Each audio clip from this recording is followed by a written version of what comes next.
Olá, gente, bom dia, tudo bem com vocês? Eu espero que sim, eu estou bem e feliz por mais uma vez estarmos juntos e aprendermos um pouco mais sobre a palavra de Deus. Estamos aqui nessa série sobre orações bíblicas e hoje vamos falar um pouquinho sobre a oração de Ezequias, que está relatada lá no livro de 2 Reis, capítulo 19, dos versos 14 ao 19. É um material de estudo nessa manhã para nós sobre orações bíblicas. Diz assim o texto: tendo Ezequias recebido a carta das mãos dos mensageiros, leu-a, então subiu à casa do Senhor, estendeu-a perante o Senhor e orou dizendo: ó Senhor, Deus de Israel, que estás entronizado acima dos querubins, tu somente és o Deus de todos os reinos da terra. Tu fizeste o céu e a terra. Inclina, Senhor, o ouvido e ouve. Abre, Senhor, os olhos e vê. Ouve as palavras de Senaqueribe, que enviou para afrontar o Deus vivo. O contexto aqui é que Ezequias era rei de Judá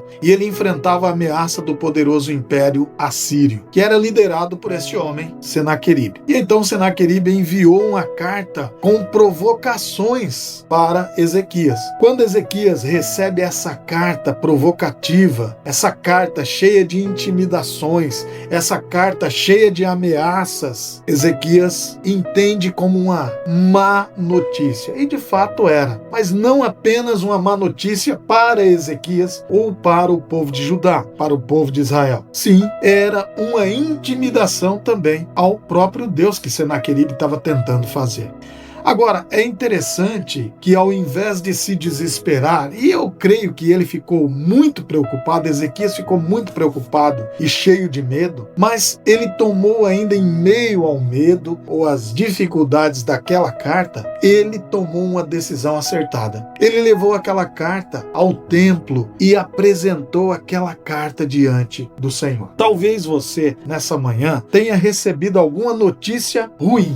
Talvez durante essa semana você tenha recebido alguma notícia ruim. Talvez nos últimos meses você tenha recebido algumas notícias ruins. Eu quero que nessa manhã você e eu façamos como Ezequias fez. Ezequias levou o problema diretamente a Deus. Eu e você devemos fazer a mesma coisa. Antes de reagir humanamente, Ezequias foi buscar a resposta de Deus. Nós também devemos copiar Ezequias nesse assunto. Não importa a notícia que você tenha recebido, leve-a diante de Deus neste momento. Ezequias viu as ameaças, leu as ameaças, mas Ezequias reconhecia que o reino, que a terra e o céu têm um dono. E o dono é Deus. Ele reconheceu a soberania de Deus. Eu e você também devemos reconhecer a soberania de Deus, apesar dessas notícias difíceis que têm chegado até nós, né? Então comece a exaltar o Senhor, não falando dos seus medos, mas fale primeiro da grandeza de Deus nesse momento. Ore ao Senhor, dizendo: Senhor, Tu és dono de tudo, Tu és o rei sobre os céus e sobre a terra. O Senhor é quem criou todas as coisas. Então isso nos encoraja. Também precisamos ser como Ezequias foi. Precisamos ser específico no nosso pedido. Ezequias mostrou a carta, colocou a carta lá diante de Deus e falou claramente sobre as ameaças que continham naquela carta. Você também pode levar o seu problema diretamente a Deus e ser específico neste problema, pedindo misericórdia a Deus nesta situação. Uma outra coisa que Ezequias nos ensina aqui é que ele foi até Deus não somente por temor à sua própria vida ou ao povo de Israel, mas pensando no zelo da glória de Deus. O clamor de Ezequias não era apenas por segurança pessoal, mas para que todos soubessem que só o Senhor é Deus. É isso que ele fala no verso 19. A afronta não era diretamente ao povo de Israel, mas era ao Deus de Israel. Por isso, você e eu nessa manhã podemos orar desta maneira. Vamos aplicar isso para o nosso cotidiano, para o nosso dia a dia? Quando nós enfrentamos ameaças ou notícias ruins, antes de nos desesperarmos, vamos estendê-las, vamos colocá-las diante do Deus Todo-Poderoso em oração, em nome de Jesus? Que tal reconhecermos quem Deus é antes de nos espantarmos, nos apavorarmos com os problemas que aparecem diante da nossa